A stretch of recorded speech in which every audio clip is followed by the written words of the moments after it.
Kamlat. Prime Minister Dr. Abiy Ahmed said a lot is expected from him and his Kenyan counterpart to further cement the bilateral ties of the two countries and benefit the people of both sides in all directions. Prime Minister Dr. Abiy and President of Kenya, Uhuru Kenyatta, have discussed bilateral ties and regional security issues and reached agreement on key points. We have the report. Ethiopia's Prime Minister Dr. Abiy Ahmed held bilateral talks with President Uhuru Kenyatta of Kenya in Nairobi at the State House. During the discussion, the two leaders agreed to reorganize the historical ties laid down for Ethiopia and Kenya by the two nations' founding fathers. The two leaders said Ethiopia and Kenya, which already enjoy the highest level diplomatic status with each other, will embark on a new drive to raise trade and diplomatic ties. The Ethiopian premier further said the relationship his country enjoys with Kenya is the best it has with all nations. President Kenyatta, for his part, said Kenya has always considered Ethiopia to be brother, and they have collaborated from before independence, where Ethiopia played a leading role in supporting Kenya gain independence. He said the special relation between Kenya and Ethiopia, which includes a defense pact, has ensured that the two nations have maintained cordial relations despite living in a region known for turbulence. The historical relationship the two leaders referred always laid down by Kenya's founding president Jomo Kenyatta and Ethiopia's founding father Emperor Haile Selassie. Kenya and Ethiopia have already elevated their relationship by putting in place a binational commission, which is the highest level of structured bilateral cooperation.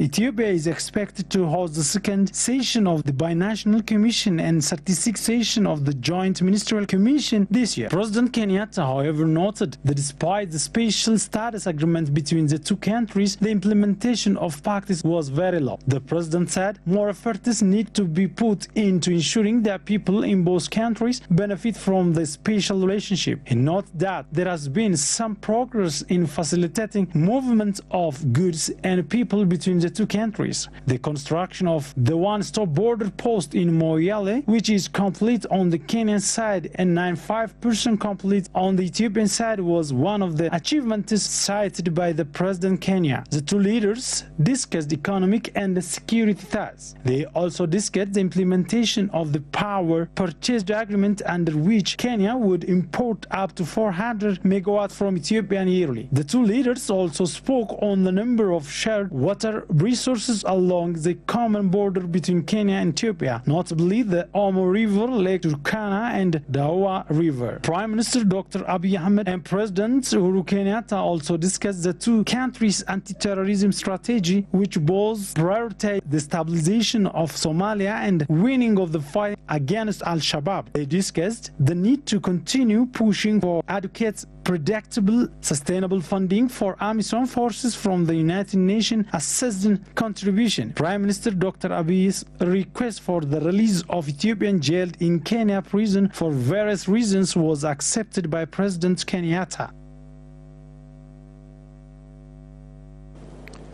Experts said Prime Minister Dr. Abiy Ahmed has created a spirit of hope among the people and is leading the country on the right track. Sorry, Chakabanicha.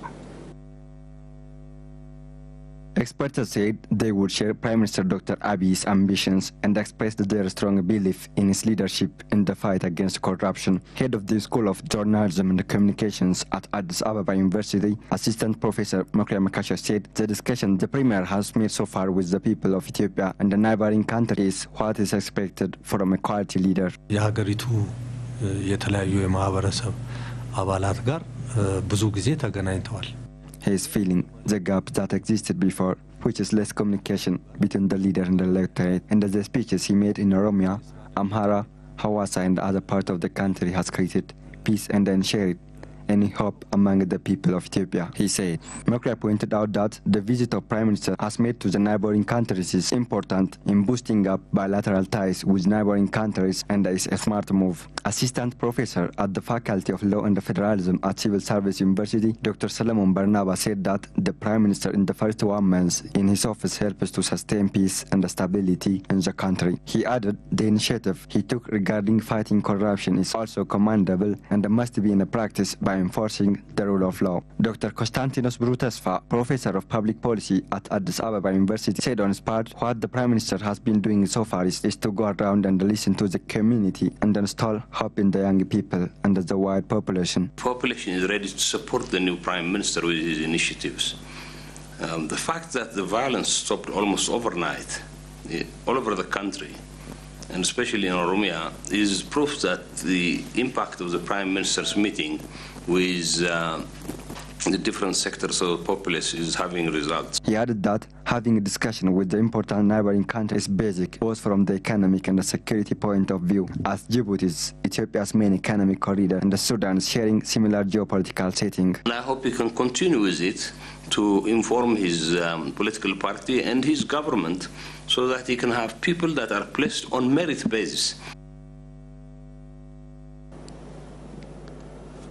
The Continental Council of Access to Justice for Children in Africa has kicked off an Economic Commission for Africa last week. Muktaraji.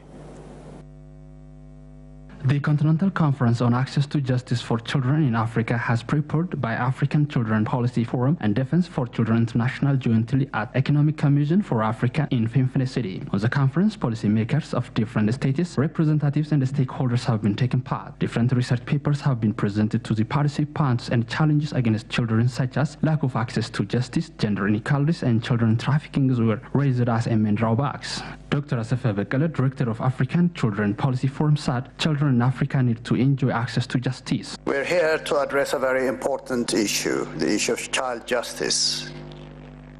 Now, this is a very important issue for a number of reasons. And in a way, it is also related to evolving changes. Dr. Nikota Murungi is head of African Children Policy Forum Children's Affairs and Justice Program, said lack of access to justice for children in Africa would challenge the life of African children. Another strong premise worthy of note in this respect is that access to justice, which is the theme that we are here to have a conversation and make plans about, is obviously a human right. It's a children's right. But it's also what makes other human rights absolutely critical and a reality. Alexi Camarato, head of Defense for Children International, said unless access to justice for children would be recognized in Africa, it is impossible to ensure children's human rights. On the conference, it has been said that states should work to realize access to justice for children through implementing sound policies and laws in Africa. That's all for now. Many thanks for joining us. Up next week, have a good time.